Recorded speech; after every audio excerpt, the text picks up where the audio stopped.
Acara malam ini memang kami hadirkan untuk kita semua dalam rangka memperingati Hari Kebangkitan Nasional. Sahabat sekalian, hadirin yang kami cintai, tentu saja kami menyadari sebagian dari kita semua hadir ke tempat ini membawa sebuah pertanyaan.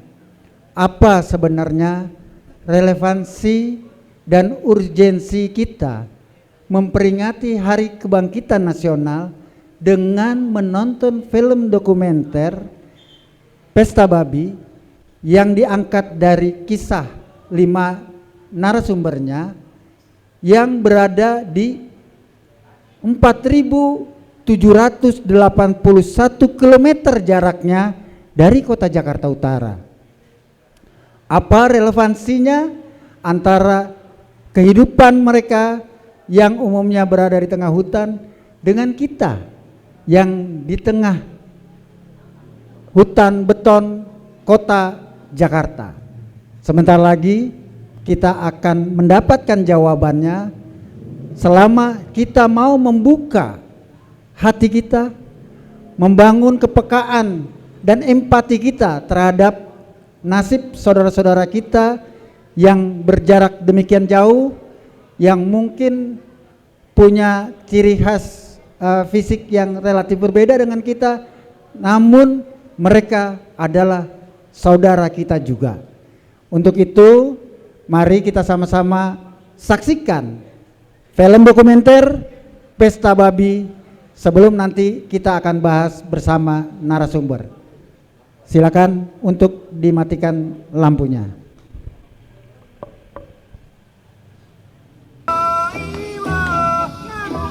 Ya, hadirin boleh tepuk tangan untuk para pembuat film. Dan nanti sebentar lagi kita akan ditemani oleh para narasumber. Hadirin, saya 3 kali menonton film ini dan ini yang keempat. Saya tidak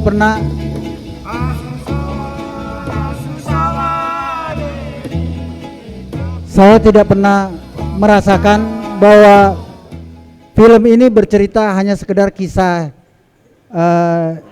tentang Yasinta, tentang Frankie Woro, tentang Willem Kimco dari suku Ye, suku Awuyu maupun suku Muyu, suku Marin. Tapi saya lebih merasakan film ini bercerita juga tentang cerita saya. Saya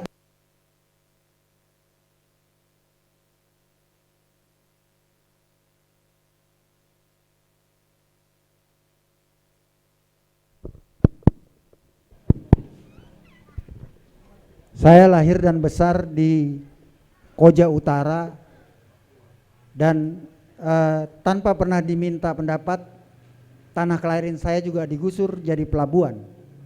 Jadi terkadang kalau kita mau melihatnya dari skala yang lebih luas, apa yang dialami oleh saudara-saudara kita di Papua mungkin tidak berbeda dengan yang dialami oleh saudara-saudara kita yang Betawi, yang Jawa. Hanya dimensi waktunya saja yang berbeda.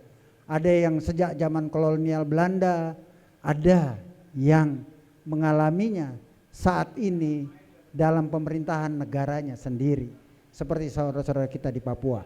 Dan untuk itu kita akan diskusikannya bersama beberapa narasumber. Ada Bang Harja Dinata. Bang Harja mungkin bisa ke depan.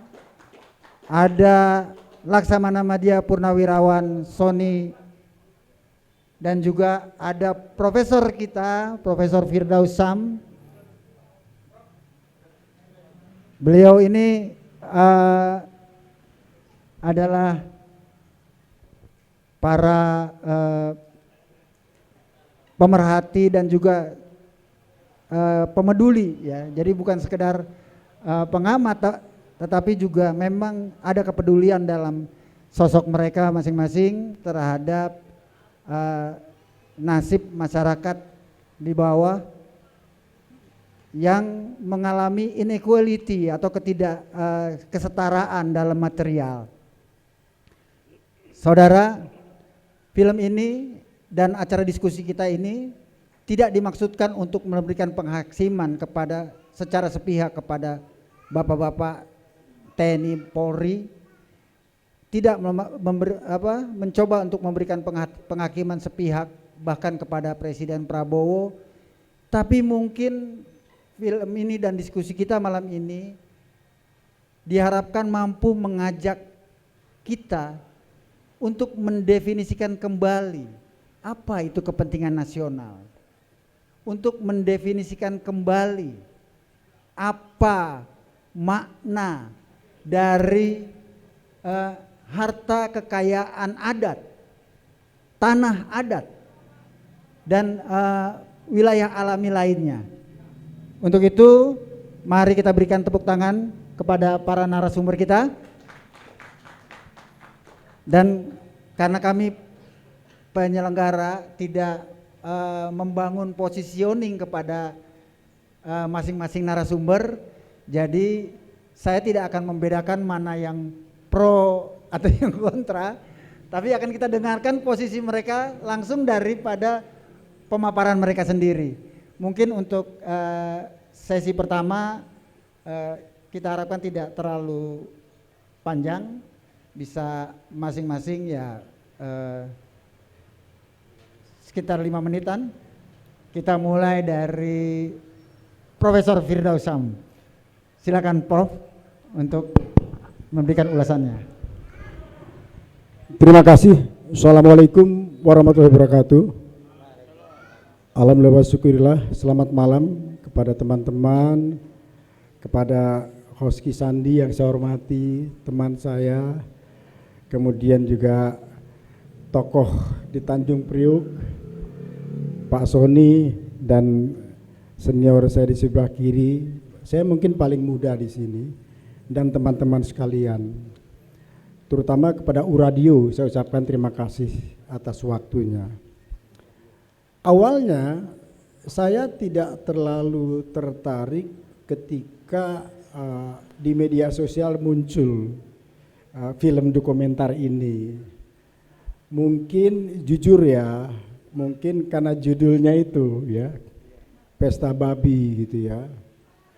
Ya kita melihatnya oh itu mungkin dari pihak sana gitu ya.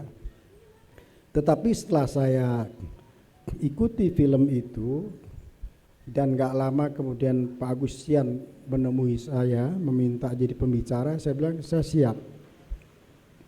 Begini teman-teman yang saya hormati, saya coba hati-hati berbicara ya. Pertama saya melihat bahwa film dokumenter ini bukan sekedar sebuah film informasi bagi saya.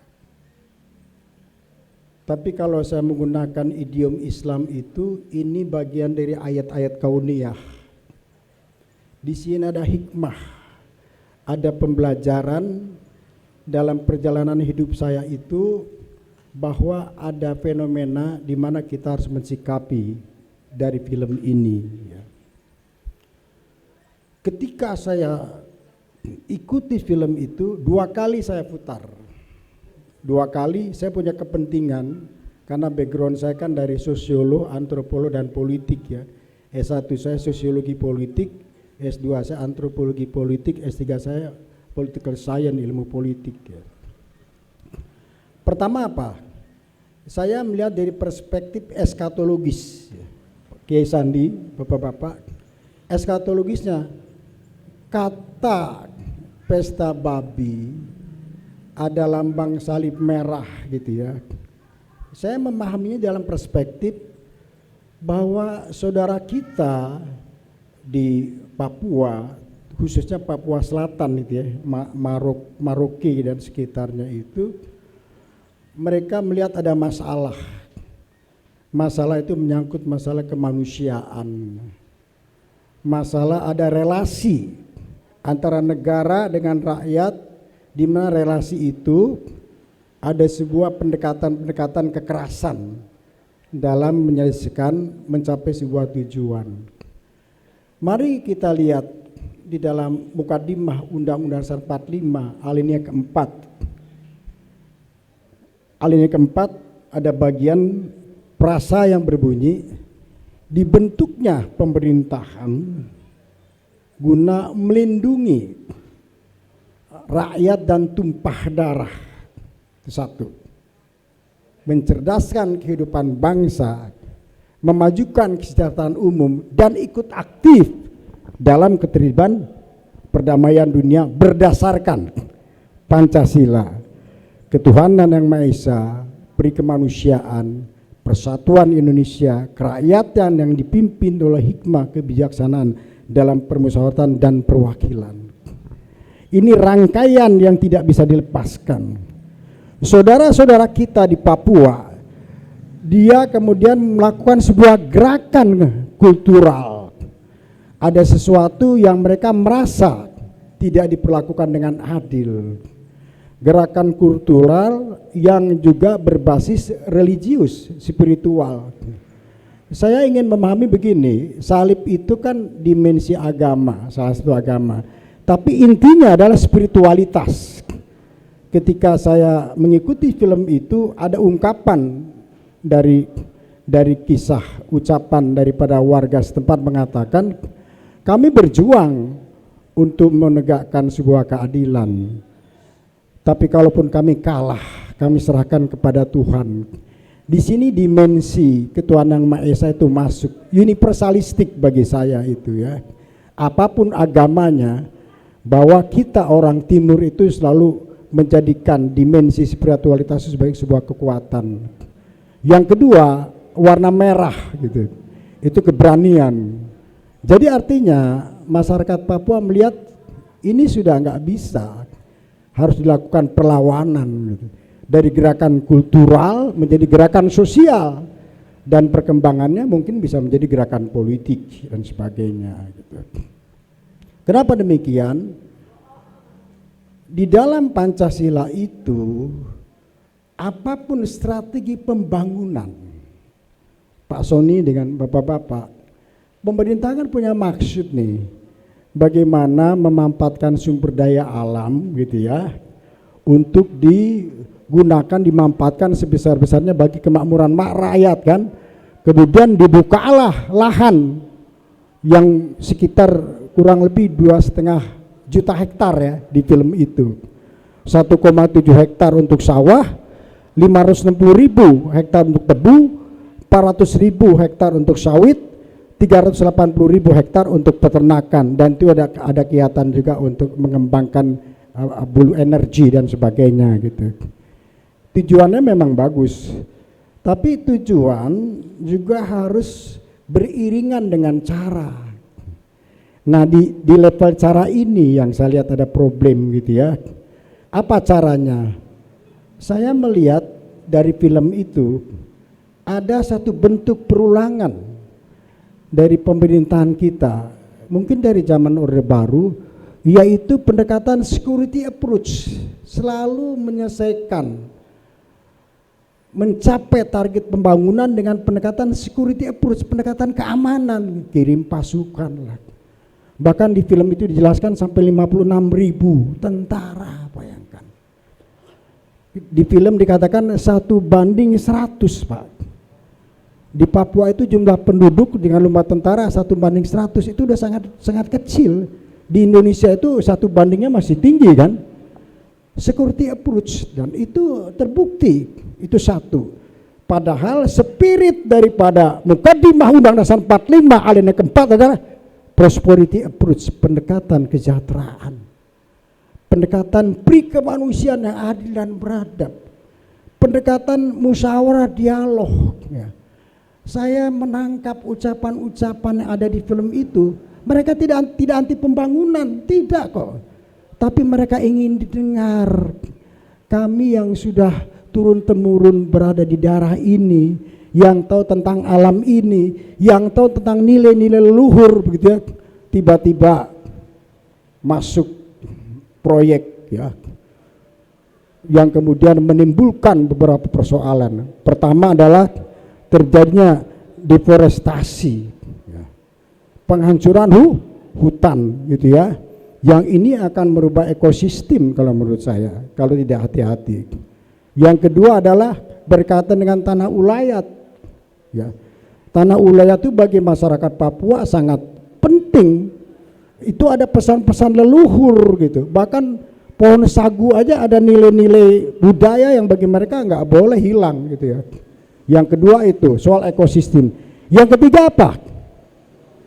Mereka jadi objek pembangunan, tidak dilibatkan dalam partisipasi pembangunan itu gitu ya, sehingga menimbulkan relasi negara dengan rakyat dalam bentuk kekerasan negara terhadap rakyat. Buktinya apa? Banyak saudara-saudara kita ternyata mereka harus tergusur, jumlahnya puluhan ribu dan sebagainya. Yang kedua, mereka kehilangan tempat survival. Jangan kita samakan kita orang di kota dengan mereka. Mereka menganggap hutan itu supermarket. Mereka menganggap hutan itu sumber daya kehidupan gitu. Jadi di sini ada kesalahan dalam strategi pembangunan ya. Harusnya pembangunan itu melibatkan partisipasi masyarakat. Ya. Saya ingat ada seorang pemimpin nasional mengatakan begini, seorang pemimpin, semua manusia termasuk pemimpin diciptakan oleh Allah itu sama. 2 telinga, 2 mata, tapi 1 mulut.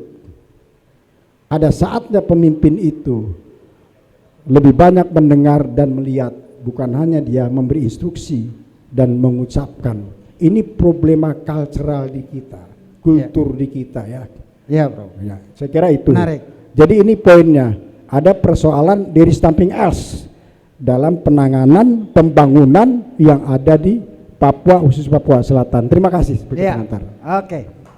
Selanjutnya kita mungkin mendengar nih dari Pak mana nih Pak Sony terakhir ya. Jadi Bang Harja dulu.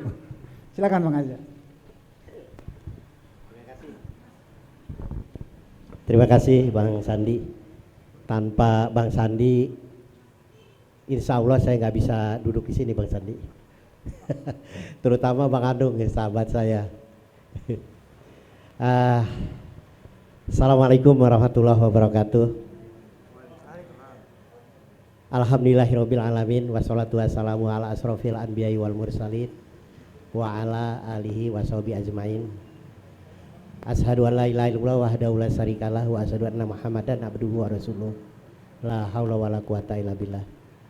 Subhanaka la ilma lana illa ma 'allamtana innaka antal alimul hakim. Shadaqallahul azim. Tentunya yang saya hormati dan dirahmati Allah Subhanahu wa taala yang hadir pada hari ini, pada malam hari ini dan selesai menonton film Pesta Babi. Wah, judulnya serem juga gitu sih. Hari ini kalau diajak pesta babi pasti sebagian besar haram. Judulnya aja kalau gitu haram juga gitu kan. Ya sudah, itu kita singkirkan dulu. Tapi di balik film itu insya Allah ada hikmah atau tadi pelajaran yang kita tarik untuk kita menatap masa depan, terutama bagi aktivis perjuangan keadilan dan tentunya untuk kemaslahatan umat. Alhamdulillah kita diberikan kesehatan, sehat nikmat, sehat umur, sehat walafiat. Mudah-mudahan nanti kita berbagi sharing.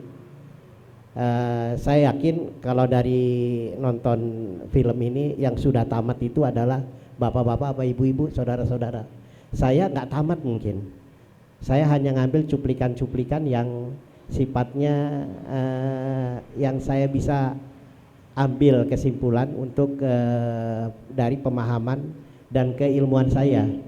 Karena kalau ilmu saya mungkin banyak gak sejalan nih.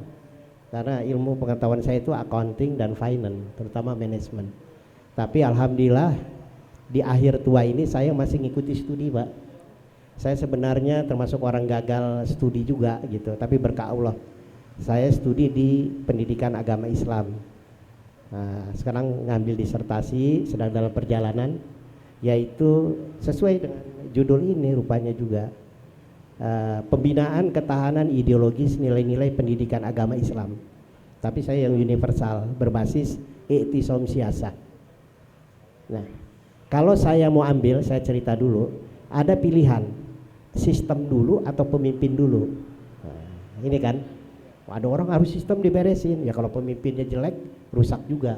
Tapi kalau pemimpinnya bagus, insya Allah sistem itu akan bagus karena dia akan memperbaiki. Jadi saya mungkin lebih menuju kepada bagaimana kita mensikapi dan mendapatkan satu pemimpin yang baik ke depan, sehingga tidak akan terjadi penindasan, penzoliman, atau bahasa kasarnya itu penjajahan atas bangsa sendiri. Bahwa kita tahu banyak pahlawan-pahlawan kita yang gugur, ya itu hampir semuanya mempertahankan tanah sejengkal, ya. Tapi itu dalam arti sejengkal aja darah akan. Ya, ini 2,5 juta hektar katanya. Kita tarik tentunya beda pesta babi yang disutradarai pada tahun 90 dengan Uli Engbe, ya, dengan yang sekarang Dani tahun 2026. Pesta babi yang tahun 90 itu adalah memang diperuntukkan untuk penyelesaian atau pengangkatan atau konflik di sekitar suku itu selesai. Misalkan ada konflik di antara suku, ya udah.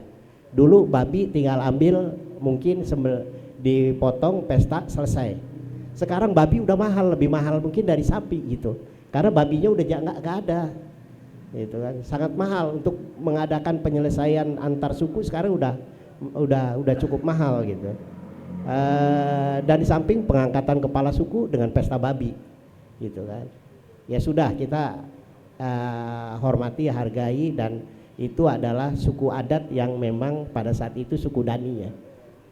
Nah, pergeseran tahun 2026 itu adalah masalah mempertahankan tadi tanah ulayat, ya. Yang kedua di situ ada, ini agak ini juga nih, bahasanya itu penjajahan oleh bangsa sendiri, ya, itu kan.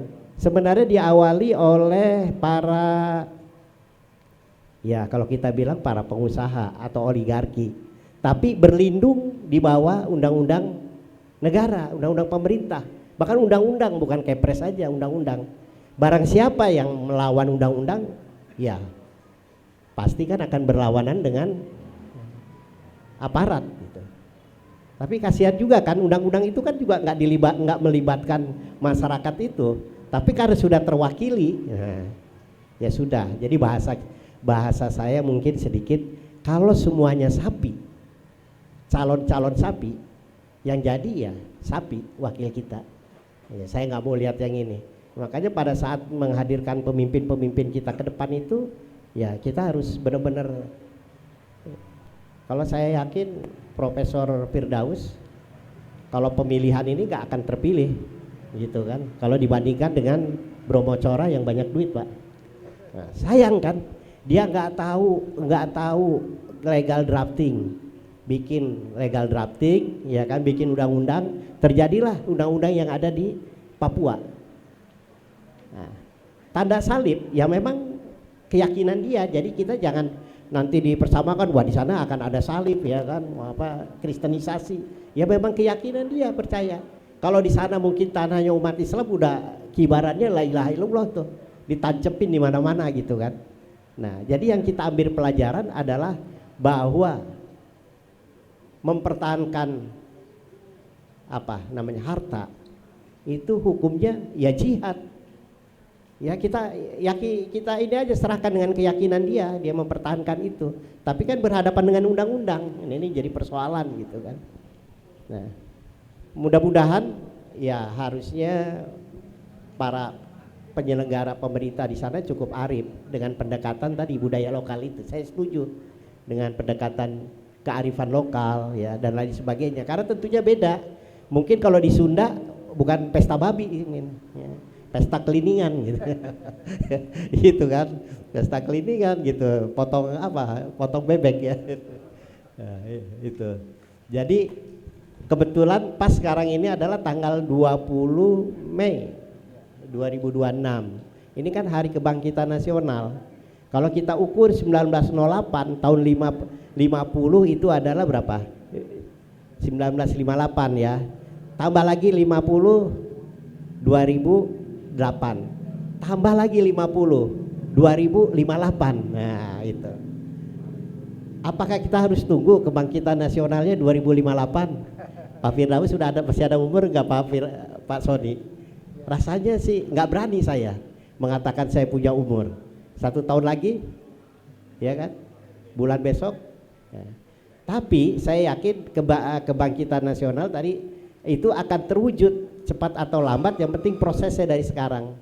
Nah, dengan pelajaran dari pesta babi gitu. Nah, untuk itulah mudah-mudahan ke depan kita harapkan kita selalu di dalam perjuangan ini memperhatikan kearifan lokal, dan ini harus diedukasi. Kalau tanpa edukasi dan tanpa melibatkan masyarakat setempat, pasti kebijakan akan tidak sesuai dengan harapan-harapan masyarakat setempat. Itu saja, karena Bang Sandi sudah mengisyaratkan saya harus mengakhiri. Billahi taufik wal hidayah. Wassalamualaikum warahmatullahi wabarakatuh. Iya, jadi memang problematika ini tidak bisa kita lihat sebagai dari sisi sebuah agama belaka, karena ini bisa kena seperti kata Emma yang dari suku Muyu tadi, suku Auyu tadi, bahwa mereka korporasi ini kaum tidak beragama kata dia. Baik, selanjutnya Laksamana Sony untuk menyampaikan pandangannya. Saya nih. Assalamualaikum warahmatullahi wabarakatuh. Selamat malam.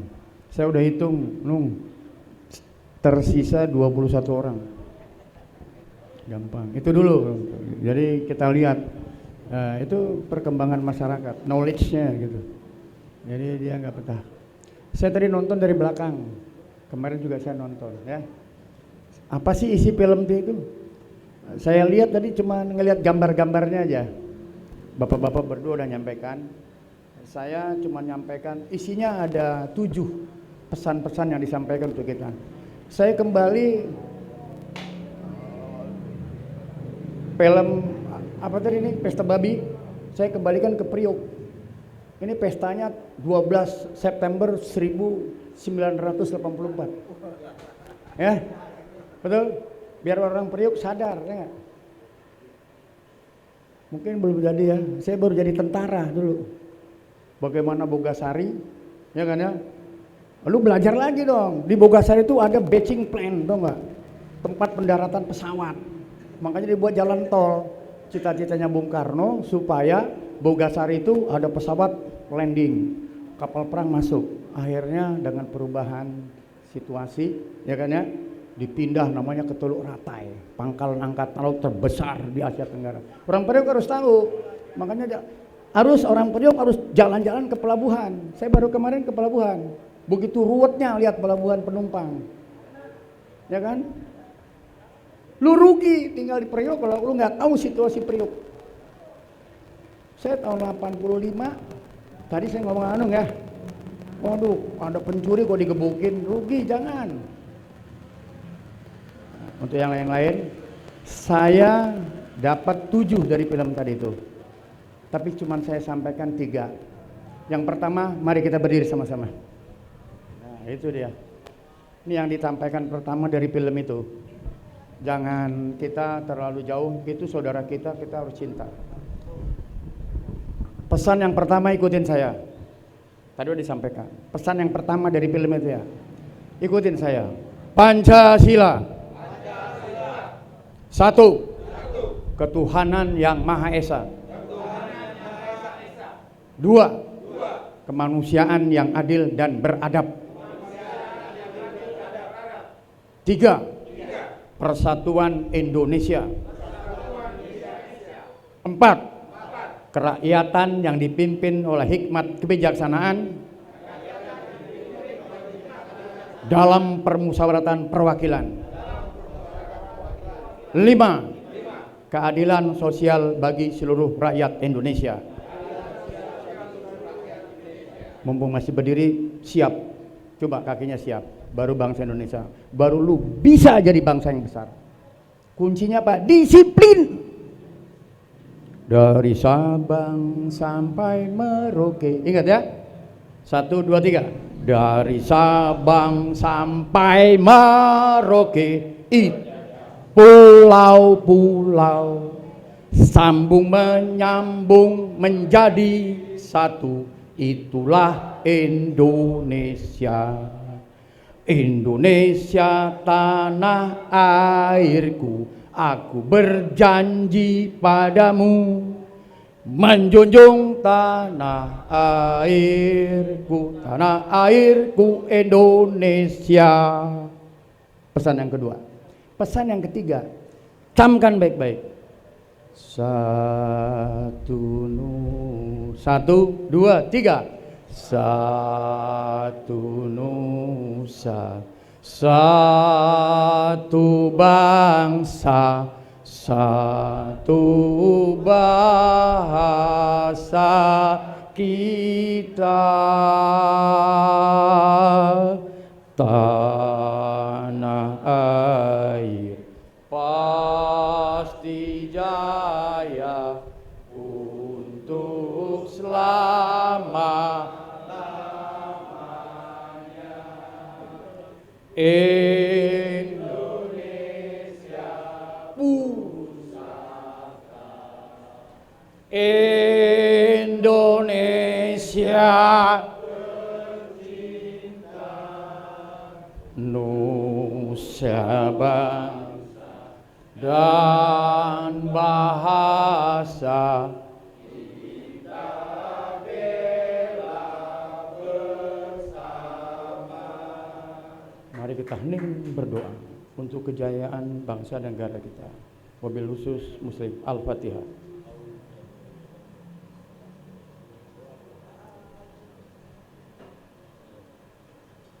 Selesai, duduk.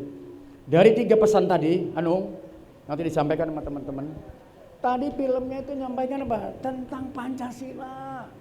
Justru orang Jakarta lupa sama Pancasila. Ya kan? Dia musyawarah duduk, betul? Ya kan? Musyawarah duduk baru dia tentukan. Hebat gak itu orang Papua? Ya, saya nggak detail, nanti detailnya itu Pak Prof. Saya yang besar-besarnya aja, ya. Pesan yang pertama Pancasila. Pesan yang kedua dia cinta sama negaranya. Ya kan? Makanya saya pindahin dulu ke Alpudola, ya enggak? Bagaimana tuh tahun 84 Alpudola mirip sama itu. Ya kan? Karena terlalu modern di Jakarta, sampai wilayahnya sendiri dia lupa. Itu pesan yang kedua. Baru dia tahu ini negara kita luas. Tetap dia membela karena dia merasa tertekan. Baru dia merasa bahwa negaranya itu adalah negara yang besar. Tadi itu dikumpulin, walaupun itu sifatnya satu suku. Kalau di Jakarta kan sukunya banyak. Oleh kita, sebab itu kita harus bersatu membangun negeri. Jangan sampai menjadi negara yang tanpa kendali. Kita mulai dari sini. Nah, untuk terakhir saya sampaikan bahwa Pancasila sebagai dasar negara itu final. Ya. Oleh sebab itu kita hayatin Pancasila. Kita duduk berketuhanan. Kita duduk berkeperimanusiaan. Kita duduk berpersatuan. Kita duduk di sini karena kerakyatan. Semua musyawarah. Kita duduk sini karena keadilan. Bunyal Islamu ala khamsin, syahadatu an la ilaha illallah. Kalau syahadatnya benar, ketuhanannya baik, kemanusiaan yang adil dan beradab, lu sholat yang khusyuk. Sholat. Hebat negara kita. Persatuan Indonesia, bayar zakat yang bagus.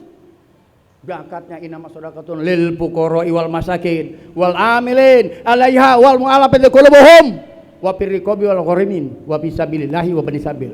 Lu bayar zakat yang benar, jangan amilinnya aja yang bawa. Kasih itu orang-orang miskin, sampaikan sedekah, zakat yang baik. Itu baru Indonesia modern. Persatuannya kuat, bayar zakatnya hebat. Betul? Musyawarahnya bagus, puasanya mantap. Hajinya mabrur, keadilan sosial bagi seluruh rakyat Indonesia. Aman ini Kampung Malang, nggak ada yang melarat lagi, nggak ada yang bodoh. Indikatornya itu. Baru tadi dari Sabang sampai Merauke kita punya. Kita hadir di sini untuk apa? Udah jangan Kampung Malang lagi pikiran kita. Bukan lagi JITC lagi udah. Saya pertama di JITC itu. Ya. Banyak banget setannya di situ. Dulu kan kantor saya di Sablé JITC. Tahun 84, 85, 86, 87, 88 di situ. Jadi perkembangan Tanjung Priok ini tergantung bagaimana kita mengawakinya. Saya pikir itu aja, nanti kita diskusi. Assalamualaikum warahmatullahi wabarakatuh.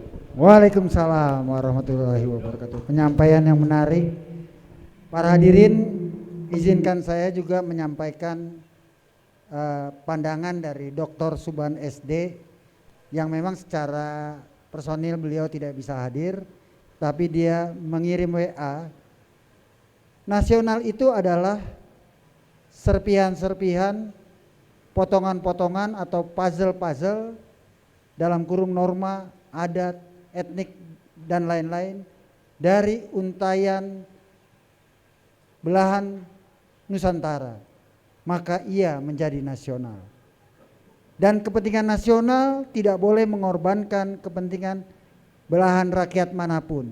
Orang bisa berdebat apa yang dimaksud dengan kepentingan nasional. Apakah menurut persepsi penguasa yang kemudian direduksi menjadi nasional, sepanjang itu menaklukkan kepentingan rakyat hingga tak berdaya, terlebih di tanahnya sendiri, maka itu adalah kepentingan anti nasional.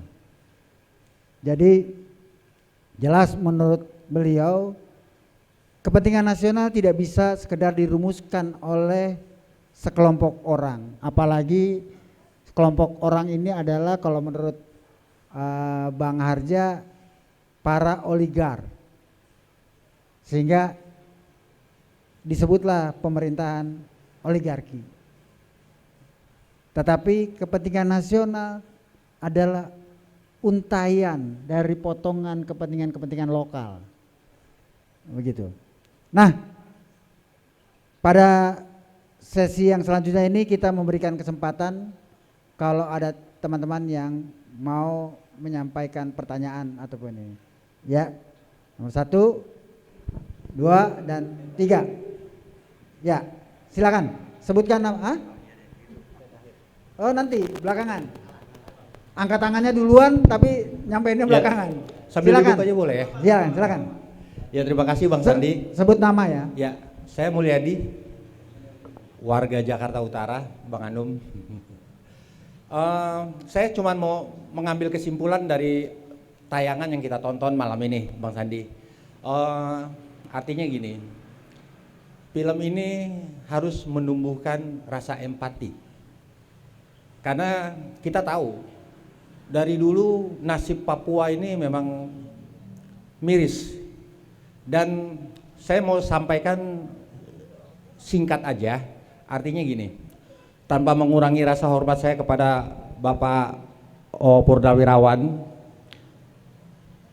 saya secara pribadi akan menyampaikan kepada teman-teman hasil dari tontonan ini yang harus kita garis bawahi. Tolak militerisme atas nama pembangunan. Itu aja. Terima kasih.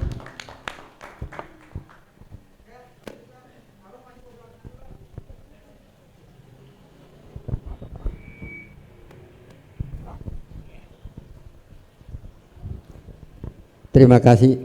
Nama Bang? Nama saya Darwis Anditako. Saya adalah pensiunan guru SMK Negeri 9 Jakarta Barat. Saya tinggal di Papanggo. Saya bagian dari anggota KLKM, Komunikasi Lansia Kembang Mawar Pasukannya Pak ketuanya. Bang Harja. Iya, saya manggil Kang Harja. Sebelum saya ke sini tadi, saya telepon Mas Budi.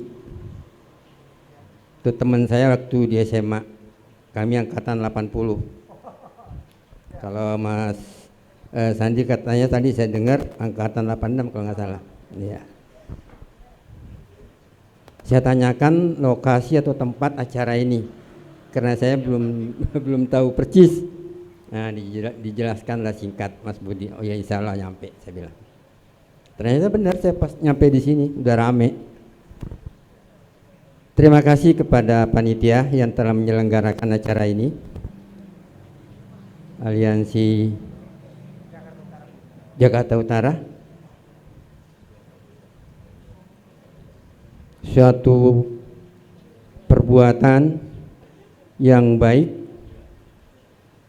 di mana di dalamnya hadir orang-orang baik, dan insya Allah akan memberikan kebaikan untuk kita semua. Amin. Tadi Mas Sandi awal sudah menyampaikan kita tidak ingin, maaf bahasa saya ya, mendiskreditkan suatu kelompok atau suatu organisasi atau suatu sisi. Saya salut itu. Terima kasih kepada Kang Harja, Bang Firdaus, dan Pak Sony telah memberikan materi yang begitu amat bagus menurut saya. Pembelajaran buat kita semua. Terima kasih untuk narasumber yang di depan kita ini. Mungkin tidak ada salahnya kalau kita beri aplaus untuk mereka bertiga.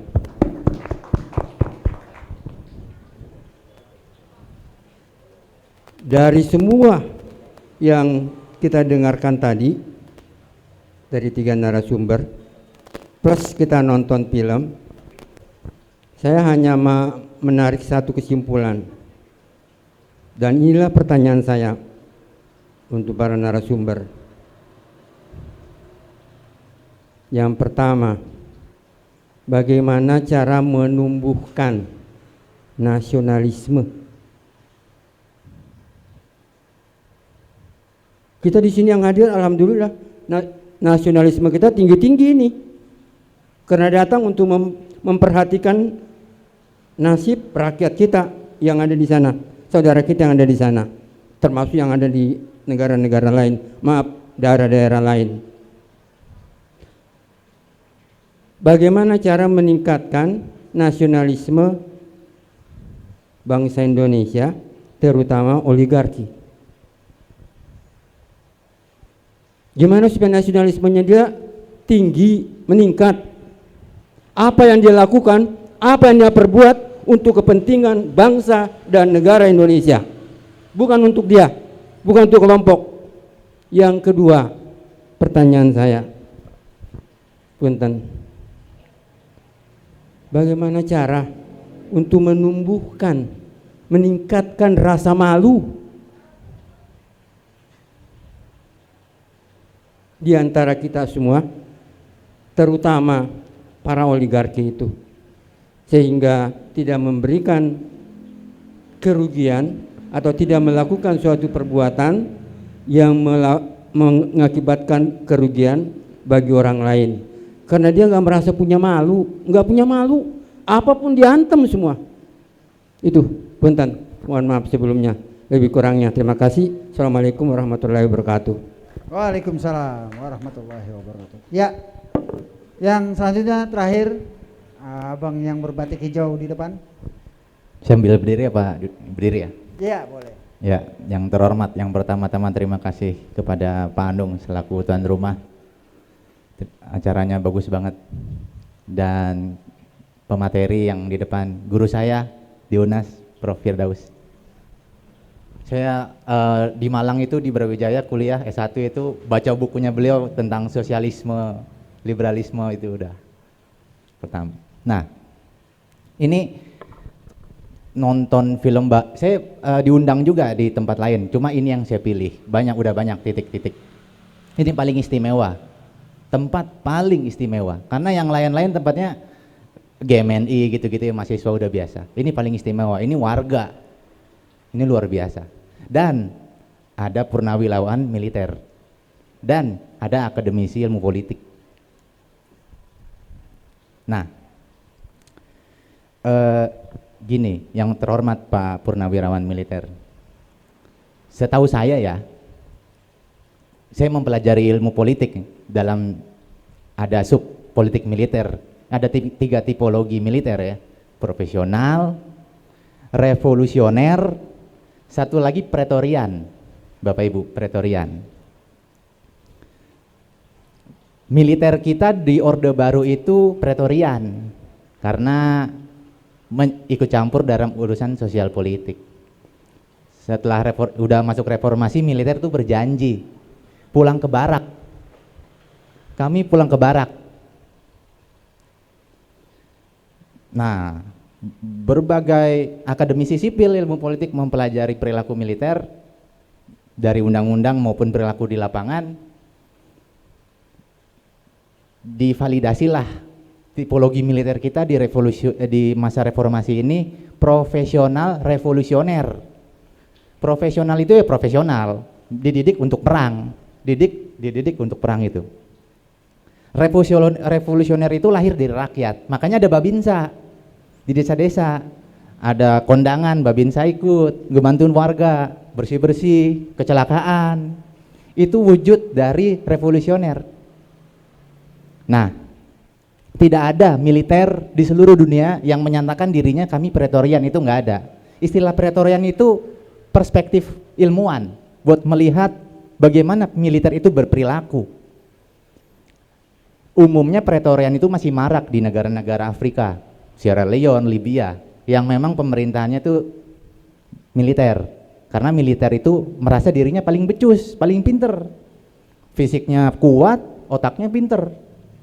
Dan dia ngerasa paling oke di antara sipil-sipil. Udah kami aja yang ngurus, itu pretorian. Nah, ini kan reformasi Pak. Profesional dan revolusioner. Termaktub dalam Sabta Marga TNI. 8 wajib TNI ada di poin 6, tidak menyakiti hati rakyat. Jadi pertanyaan saya nyambung juga nih sama Bapak Abang, pertanyaan sebelumnya dan Bapak yang begini. Gimana tuh? Bagaimana sih? Saya yakin juga militer kita itu profesional revolusioner. Mereka demikian. Gejala, saya nyebutnya gejala pretorian, nyiram air keras, tadi yang ada di film, itu gejala pretorian. Itu mereka di ulang, hati-hati Mas, nengok kiri, tengok kanan, jangan sampai ada yang nyiram air keras juga. Mereka seperti itu karena penguasa politik. Saya bilang kok di GMNI itu TNI itu nggak bisa dilawan, dan film bagaimana cara melawan tadi Bapak oligarki itu nggak bisa, karena yang satu-satunya yang bisa menghentikan adalah format politik, bentuk. Bagaimana mungkin semua fraksi berteman di DPR, terus ini interupsi pelaksana pemerintahan itu nggak mungkin. Satu-satunya cara kesempatan rakyat adalah di TPS, Bapak Ibu. Di TPS kita nyoblos itu tahu nanti fraksi ini akan bermusuhan ya, gitu. Kayak di Amerika, Republik dituntut selalu bermusuhan sama Demokrat, Demokrat dituntut untuk selalu bermusuhan dalam arti positif ya, makanya ngontrol. Nah pertanyaan saya, ini kepanjangan nih pengantarnya. Bagaimana tuh Pak, yang terhormat Bapak Purnawirawan militer, bagaimana nilai-nilai profesional revolusioner itu hidup Pak di kondisi yang seperti sekarang ini? Mana janjinya Sabta Marga dan 8 wajib TNI itu? Begitu Pak. Ini sekali lagi ini sangat istimewa, titik ini sangat istimewa karena baru pertama kali ada pemateri dari purnawirawan militer dan satu ilmuwan politik. Mungkin bisa dijawab oleh Prof dan Bapak dari segi politik dan bagaimana dari internal TNI itu? Terima kasih. Ya, tepuk tangan untuk para penanya yang luar biasa semua. Ini sebenarnya penanyanya kualitasnya kualitas narasumber juga. Dan izinkan saya menjadi penanya keempat. Prof, tadi karena nyambung dari dari Kang Harja Dinata. Dinatanya hampir sama dengan saya. Saya Sandi Surya Dinata, Kang Harja Dinata.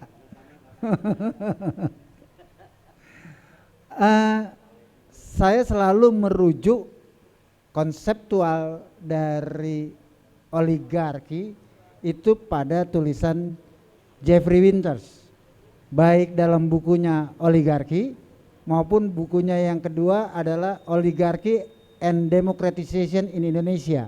Ini lebih spesifik untuk Indonesia. Beliau selalu mengatakan atau menyebutkan sebenarnya ada 3: elit ekonomi, elit politik, dan oligarki. Oligarki orang yang pelaku yang menguasai sumber daya material dan menggunakannya di lapangan politik untuk mempertahankan kemakmurannya yang mereka miliki. Artinya dia nih elit ekonomi iya, elit politik juga iya gitu kan. Nah, oligarki penguasanya boleh berubah, berganti.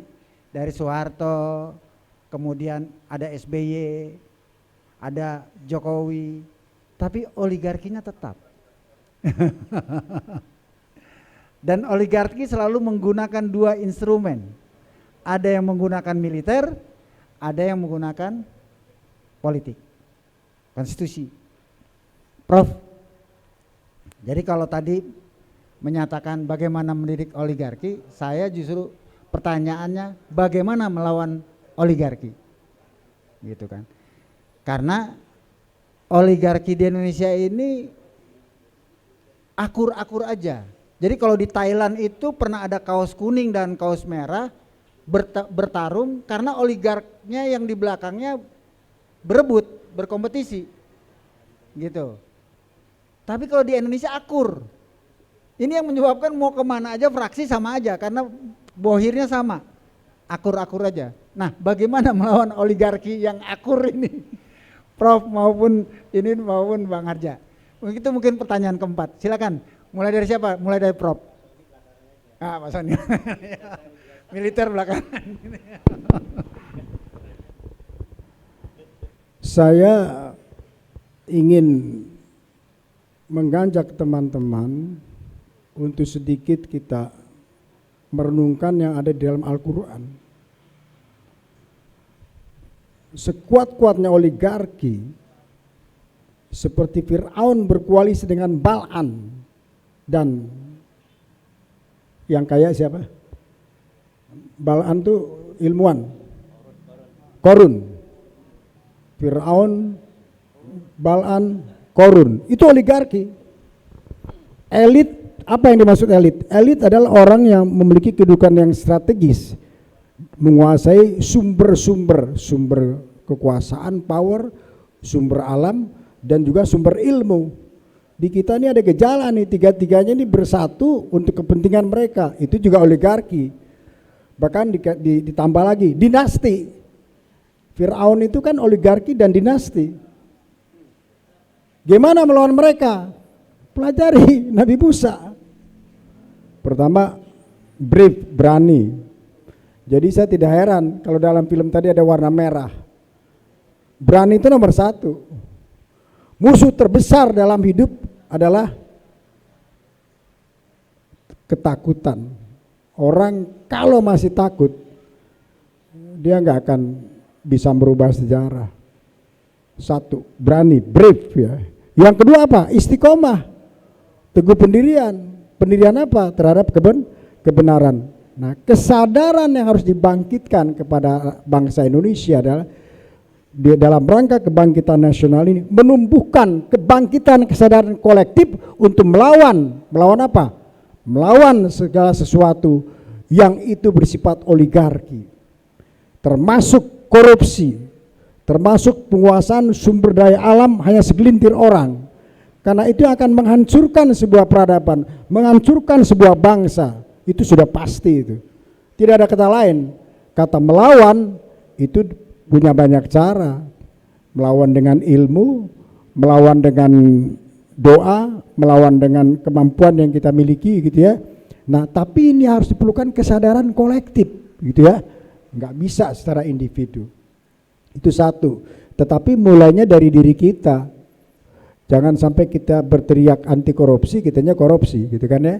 Nah, ini adalah bagi kita breakthrough, terobosan perubahan itu. Kalau Anda bicara tentang sebuah perubahan, pertama diri kita sendiri harus direkayasa engineering sosial untuk merubah dari yang tidak baik menjadi baik. Itu yang pertama. Yang kedua, saya kira menarik tadi yang dikemukakan itu, militerisme itu bertentangan dengan Pancasila, sudah jelas itu ya, militerisme itu. Bahkan nanti Pak Sony lebih memahami lah ya. Bagi saya dulu ada kata-kata di kalangan militer Pak Sony, tentara itu dengan rakyat bagaikan ikan dengan air. Saya senang loh kalimat itu. Bapak-bapak tahu nggak ikan dengan air? Ikan kalau nggak ada air mati nggak? Mati. Kalau ikan itu tentara, air itu rakyat. Tentara tanpa rakyat nggak ada artinya. Ya. Tapi rakyat tanpa tentara masih bisa hidup. Air masih bisa bergerak. Ya. Masih ada makhluk lain hidup di air itu. Entah karang, ya, entah ganggang masih bisa.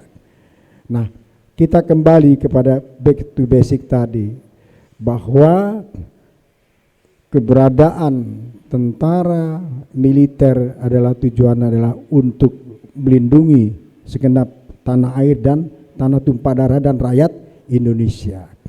Oleh karena itu kedaulatan itu di tangan rakyat gitu ya. Oleh karena itu setiap kebijakan strategi pembangunan apapun bentuknya harus melibatkan partisipasi rakyat. Rakyat yang mana kata orang? Rakyat yang menjadi objek pembangunan. Film itu mengajar kepada kita ketika ada pembangunan di kawasan Papua Selatan, di Merauke dan sekitarnya, kemudian terjadi suatu bentuk protes dari rakyat, berarti ada hal yang sesuatu yang belum melibatkan rakyat di sana sebagai objek pembangunan. Di sini persoalannya, kenapa timbul kemudian film dokumenter yang sangat menyedihkan itu. Bukan hanya kerusakan hutan deforestasi, tapi juga terjadi eksodus puluhan ribu gitu ya di film itu ya. Orang Papua itu terusir dari tempatnya. Belum lagi menyangkut yang berkaitan dengan tanah ulayat gitu ya, tempat mereka hidup, tempat mereka bisa bertahan hidup dan mengembangkan potensi kehidupnya.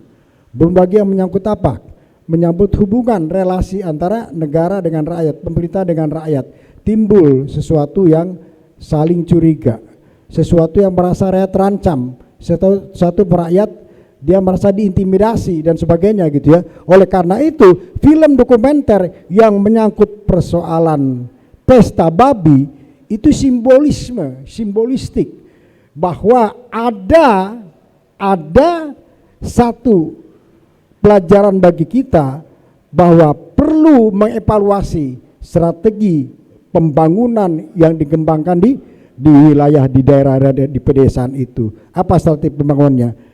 Bahwa setiap kebijakan pembangunan, keputusan politik tentang program-program pembangunan harus melibatkan rakyat setempat, karena kedaulatan di tangan rakyat. Dengan cara itu pendekatannya bukan security approach, tapi prosperity approach, kesejahteraan, kemanusiaan, keadilan, musyawarah. Itu dikatakan Pak Sony tadi. Jangan lupa dengan Pancasila. Bicara Indonesia bukan bicara Jakarta. Bicara Indonesia bicara Sabang sampai Merauke sebagai Ratna Mutu Manikam, satu kesatuan, satu tubuh. Jadi kita harus berpihak, empati tadi dikatakannya. Jadi kalau ibarat tubuh ada bagian yang sakit, bagian tubuh lain harus empati. Tapi tidak cukup empati, tapi keberpihakan. Ini penting, keberpihakan kepada rakyat yang tertindas. Siapapun rakyat yang ditindas, kita harus berpihak kepada mereka, karena kedaulatan di tangan rakyat. Kedaulatan bukan di tangan pemerintah, kedaulatan dengan rakyat. Pemerintah pelaksana dari penyelenggara negara. Di sini problema kita yang sekarang belum dinikmati oleh rakyat. Mudah-mudahan dengan memperingati Hari Kebangkitan Nasional ini akan timbul kesadaran kolektif tadi, begitu ya. Nah, kalau soal militer nanti Pak Sony lah yang ahlunya. Terima kasih.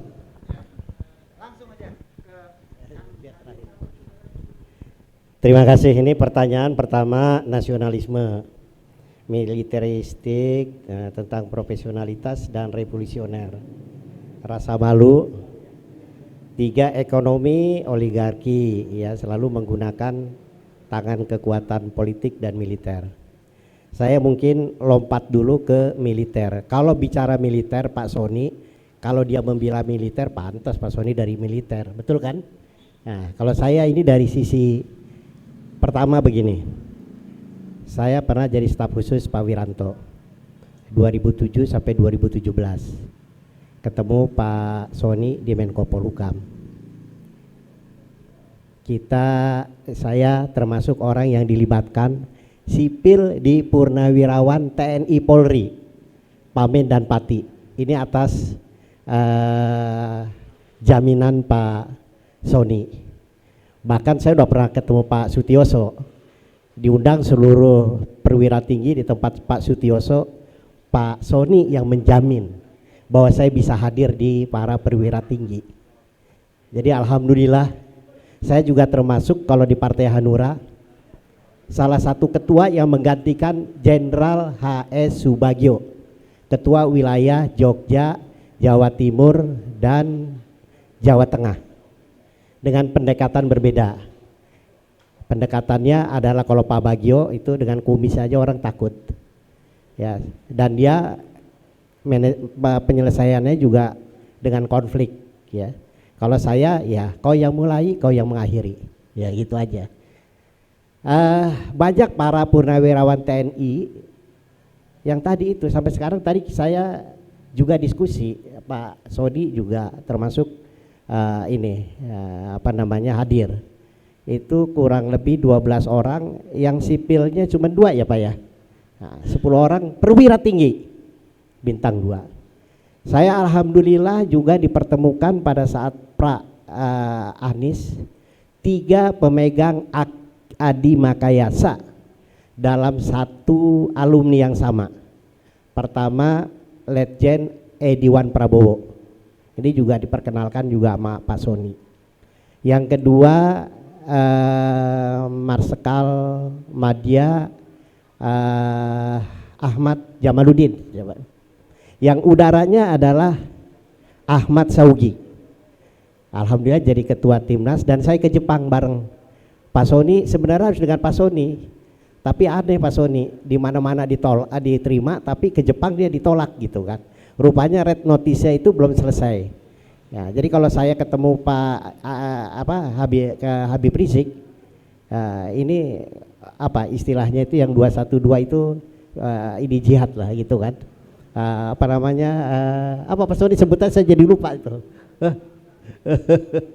Jadi kalau 212 ini juga gitu kan. Sempat saya ketemu, ya kita bicara bertiga. Jadi banyak para para TNI yang dulu revolusioner dan profesional itu oleh penguasa 2014 sampai dengan 2019 ya, atau 2024 ya, yang sekarang ini mungkin bisa tanda kutip nggak kepake. Nah, pokoknya yang nggak kepake itu yang aduh, saya jadi nanti nggak enak nyebutnya ya. Nanti jadi ini juga gitu. Padahal kan kita tahu juga di media kan. Itu yang bukan tugasnya dia tugasin gitu. Akhirnya naik pangkat kan sampai jenderal. Wallahu alam gitu ya. Nah, jadi banyak orang juga yang profesional dan lain sebagainya nggak terpilih mewakili kita. Banyak juga militer-militer yang baik. Dulu ada militer hijau. Sampai kalau saya cerita Pak Wiranto itu lebih sipil daripada sipil sebenarnya. Saya kan ngikutin. Tapi sekarang sipil lebih militer daripada militer, banyak. Dengan pakaian seragamnya, dengan ormas tertentu dan lain sebagainya. Kita juga harus koreksi juga. Gitu. Iya, jadi sama. Nah ini kita harus secara keseluruhan, harus, jadi kita saya juga nggak, kalau saya ngomong ini dibilang membela militer, saya 1978 yang berlawanan terus dengan militer. Zaman Pak Harto, 1978 saya masuk penjara. Saya dengan Abdul Qadir Jalani, satu tapi lain barak di POM Guntur. Coba saya bilang, Pak, saya bangga sipil tapi masuk Guntur. Nah, Pak Soni, ya kan?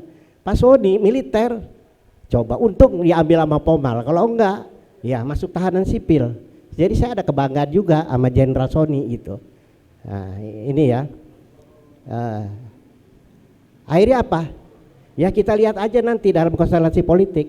Kalau jenderal itu nyalon, ya dia udah sipil. Kita lihat nanti. Makanya tadi kita juga bicara dengan pendidikan, taklim dan takdib. Takdib itu di atas.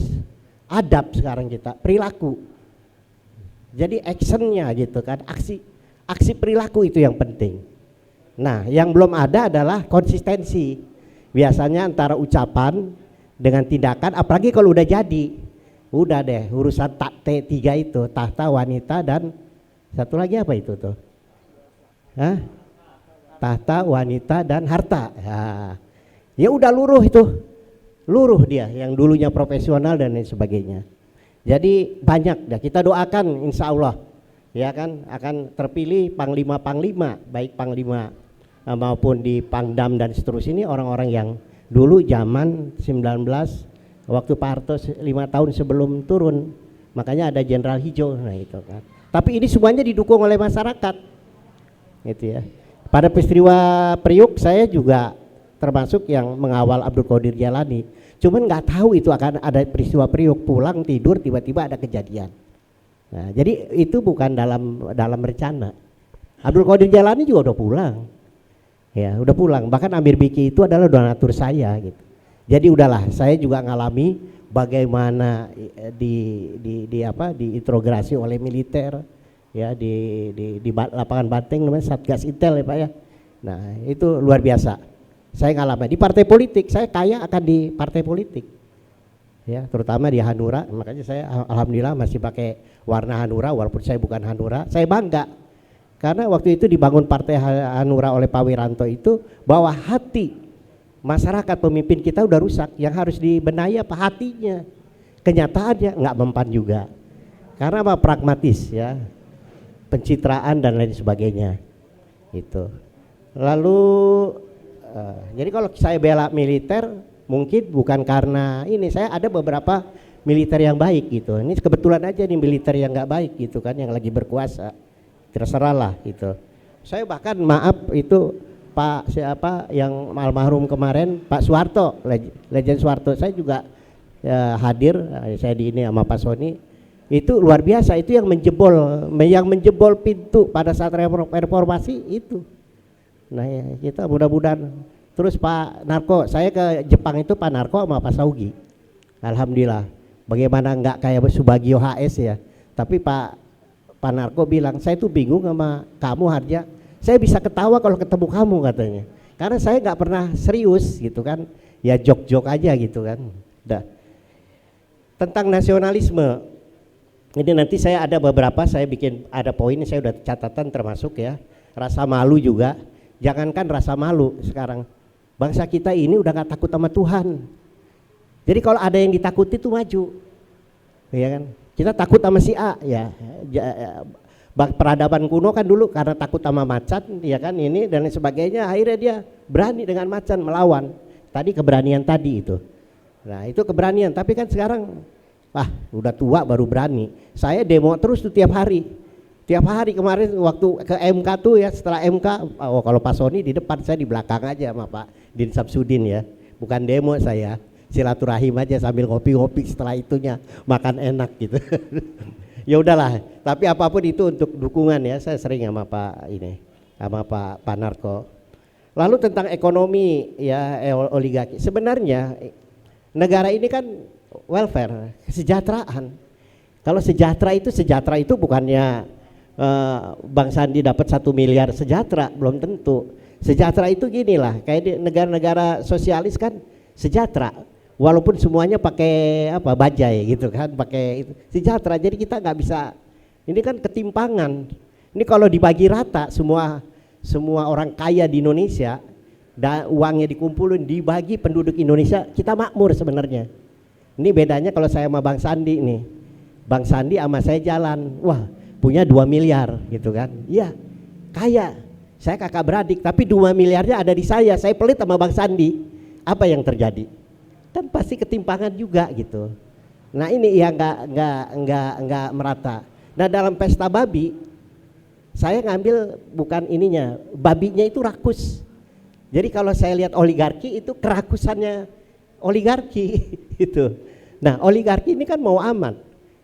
Kalau dia main judi gampang, sepak bola dia pakai aja dua-duanya, iya kan? Dia bayar mana yang ini, dia ikut dua-duanya. Dia bayar para pemainnya gitu kan. Dia pasang satu, dia pasang lagi gede di sana. Dia menang. Apapun oligarki menang. Saya juga gitu kalau menguasai mungkin begitu. Ya, saya nih ya kalau saya mudah-mudahan enggak sih gitu kan. Nilai-nilai itu kan harus. Jadi saya bilang sama adik-adik saya, udahlah kamu masuk di sana. Nanti kalau ada 2 pasangan kamu masuk sana, kamu masuk sana. Saya nggak usah masuk. Duitnya dari mana? Dari saya gitu kan. Nah, yang satu adik saya kalah, yang satu adik saya menang juga kan. Oligarki akan nanam.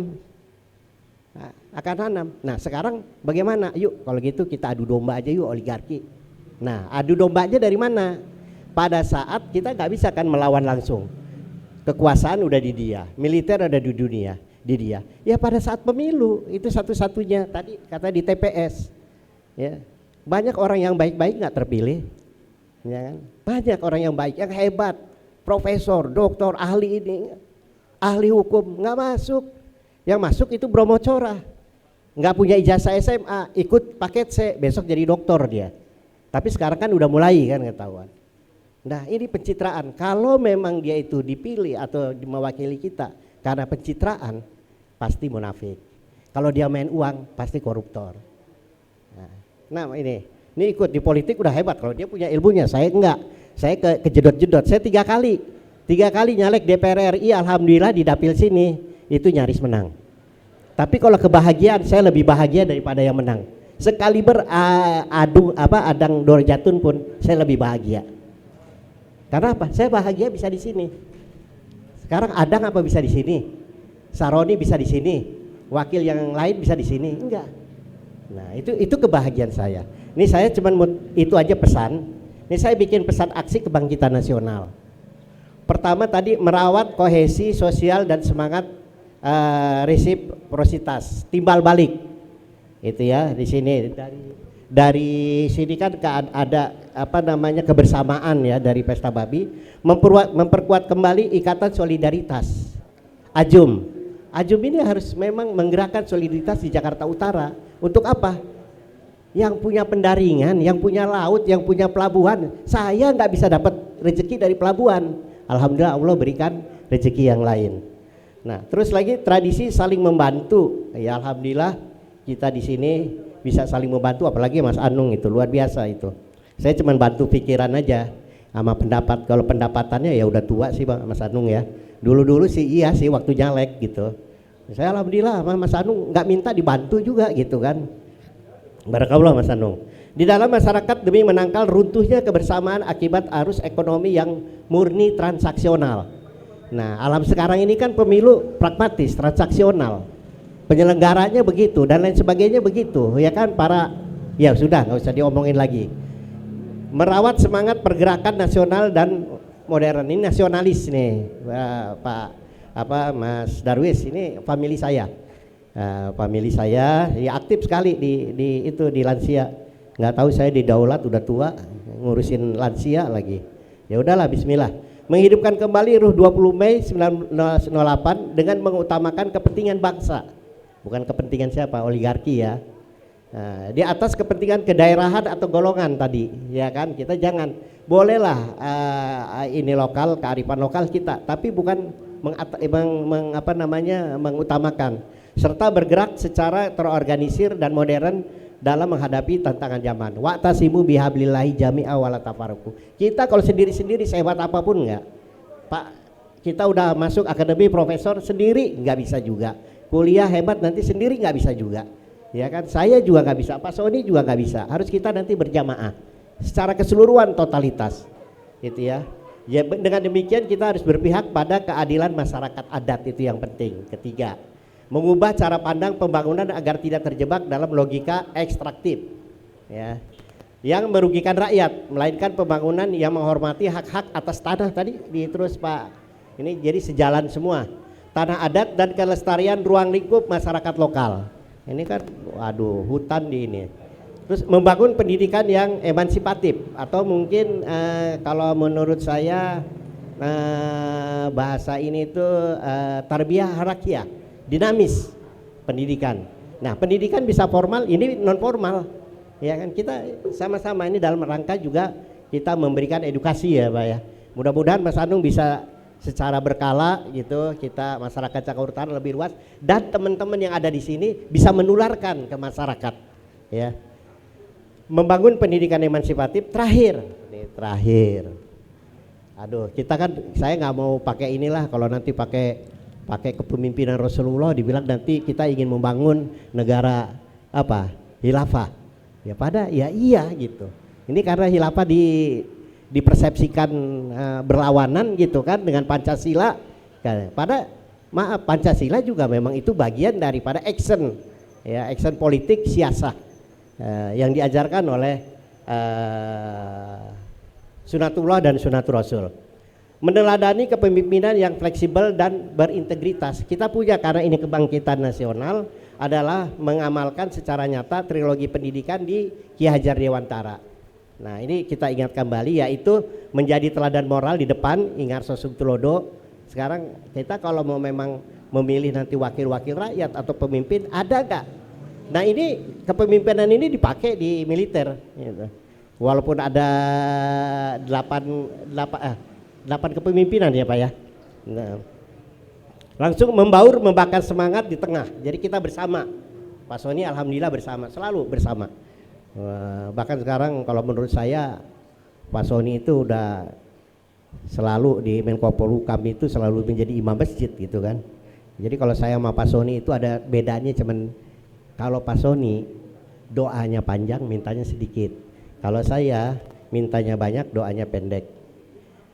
Dan memberikan dorongan kemandirian dari belakang, yaitu yang disebut Tutwuri Handayani. Mudah-mudahan 3 itu bisa kita melihat nanti calon-calon pemimpin. Saya yakin kalau benar-benar nanti selesai, siapa namanya? Nah, ini kan politik. Mau nggak masuk partai politik? Nggak mau katanya. Wah bahaya gini, wah, gitu. Ntar kalau dia kan harus berjuang di partai politik. Jadi mau nggak mau yang bisa merubah kebijakan itu adalah partai politik. Memang itu amanah undang-undang partai politik. Saya dulu termasuk anti partai politik, paling anti. Itu kan ya, kalau udah bersama Abdul Qadir Jalani jangan dipertanyakan lagi gitu kan, karena saya itu humas ya, saya pengurus di pusat juga ya kan, Gerakan Pemuda Islam. Itu saja yang saya sampaikan. Mudah-mudahan sifat nasionalisme kita, rasa malu kita berbuat salah ya berbuat salah atau berbuat korup atau berbuat melanggar norma etika ya kan dan lain sebagainya, kita harus punya rasa malu. Ini bangga orang melanggar etika udah cuap-cuap di mana-mana gitu kan. Banyak itu pejabat kita. Nauzubillah min dzalik. Semoga kita senantiasa dilindungi Allah Subhanahu wa taala dan ampunan segala hal yang perbuatan dosa kita. Terima kasih Bang Sandi. Ya. Assalamualaikum warahmatullahi wabarakatuh. Pak Jenderal. Nyantai aja. Umatnya udah pada habis nih. Saya mau jawab 3-tiganya. Saya tentara, tapi sebelum saya lanjutkan, buka Google buka dulu. Buka cari Laksamana Sony. Google dulu buka. Nanti tahu saya siapa. Ya kan ya? Itu jawaban saya tuh buat Pak Mulyadi sama Pak Guru tadi, ya kan ya? Sama ini tadi. Saya orang pertama militer yang anti militerisme. Dan saya yang bicara kalau Jokowi itu PKI karena saya yang menyelidiki. Lu jangan takut. Makanya tadi saya bilang geret kesini dulu. Nih 12 September itu sejarah di Priok itu. Ya. Pesan saya gini aja, kalau nasionalisme, ya, bagaimana cara meningkatkan nasionalisme? Sering-sering diskusi begini, jangan egois, jangan salah pilih, jangan gara-gara dikasih cepek, ya nggak? Melarat. Itu aja kuncinya. Tadi disampaikan itu. Yang kedua, saya menolak militerisme. Saya duluan nolak itu. Ya. Nanti salurannya yang tepat, Pak Mulyadi bikin narasi yang bagus, namanya Dirjen Pothan Kementerian Pertahanan. Lu bikin, jangan takut. Nanti tanya tuh, lihat di Google, udah tahu ya siapa Laksamana. Gitu. Ya. Kalau soal mati itu udah Allah, jangan cuap-cuap aja duluan. Hari ini juga saya masih ditunggu itu di patung kuda. Ya. Katakan yang benar itu benar, yang salah itu salah. Allahumma arinal haqqa haqqa warzuqna tiba'ah wa arinal batila warzuqna tinabah. Lu ngapain tiap hari lu ngaji, lu takut mengatakan yang benar itu benar. Sampaikan yang benar itu benar, Nung. Ya. Di majelis ini ngapain? Cuma ngobrol-ngobrol aja. Ya kan? Jangan berani di belakang. Begitu dikasih duit, gocap diem. Itu yang saya tahu. Rusaknya kalau lu mudah disuap. Saya nggak bisa banyak, nanti biar kalau mau diskusi panjang tentang Republik ini saya siap. Saya mantan Polhukam. Saya siap. Ya Pak dosen-dosen, saya tutup pertemuan ini. Sayalah tentara yang ada di KPK dan 2 nangkap gubernur saya. Ya, 2 gubernur gua tangkap. 1 gubernur Aceh, 1 gubernur Banten. Assalamualaikum warahmatullahi wabarakatuh. Waalaikumsalam warahmatullahi Wassalamualaikum. Pak Sony itu pernah menjadi pejabat daerah Aceh saat tsunami. Orang udah nggak ada, Pak Sony yang ada di sana. Iya. Ini termasuk ini, ya saya nggak usah cerita banyak. Luar biasa. Hadirin, dengan sangat terpaksa kita juga tidak mungkin terlalu larut malam. Dan memang acara diskusi ini tidak didesain untuk menjawab semua pertanyaan kita, melainkan untuk men-trigger jiwa kritis, berpikir kritis kita untuk lebih banyak lagi menggali dan menggali tentang ini. Apakah pantas kita merasa lebih berhak menetapkan kepentingan satu kelompok masyarakat seperti masyarakat Papua hanya dari sudut pandang kita? Apakah tidak beda kita dengan kolonial dulu? Ingat, dulu kita dijajah karena kita dianggap savage people, masyarakat yang tidak beradab, perjanjian Tordesillas, ya kan? Kemudian kita juga menganggap orang Papua tidak berpendidikan sehingga tidak pantas menentukan apa yang terbaik buat pembangunannya dia. Yang kedua, benarkah kepentingan nasional itu? Ketika 8 triliun di era SBY, 106 triliun pada anggaran 2025 era Prabowo, saya tidak dapat datanya berapa triliun di era Jokowi habis untuk 5 distrik yang ada di film ini. Distrik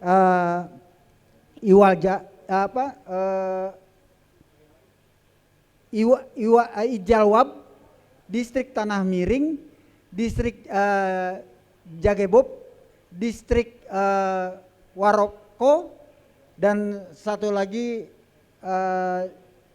saya lupa distrik apa. Hanya 5 distrik, 40.000 jumlah penduduknya.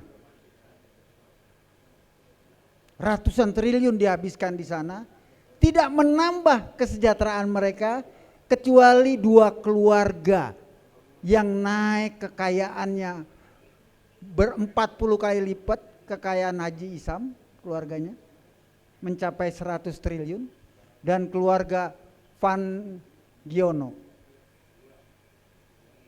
Jadi pantaskah kita menyebutnya sebagai kepentingan nasional? Kalau yang disejahterakan hanya 2 keluarga, yang disengsarakannya jiwa saudara kita. Jadi sekali lagi, diskusi ini juga tidak akan menyediakan kesimpulan. Silakan sampaikan kesimpulannya masing-masing, dan yang kita harapkan adalah gali lebih dalam, dan mohon dibedakan antara militer dengan militerisme. Ya, militer dengan militerisme itu berbeda. Militer ya saudara-saudara kita yang profesional, yang sayang sama rakyat juga banyak. Gitu. Saya kira demikian dari ini. Satu hal lagi, kadang kita perlu bertanya, siapa yang lebih cerdas? Ketika Yasmin Wielbo itu mengatakan, saya tidak mau menerima uang merah menjual tanah saya. Ketika uang merah itu habis, kami jadi pengemis. Bandingkan dengan kita yang menjual kedaulatan kita hanya untuk 100.000, kemudian memilih wakil rakyat kita tanpa melihat kelayakan kemampuan mereka. Wassalamualaikum warahmatullahi wabarakatuh.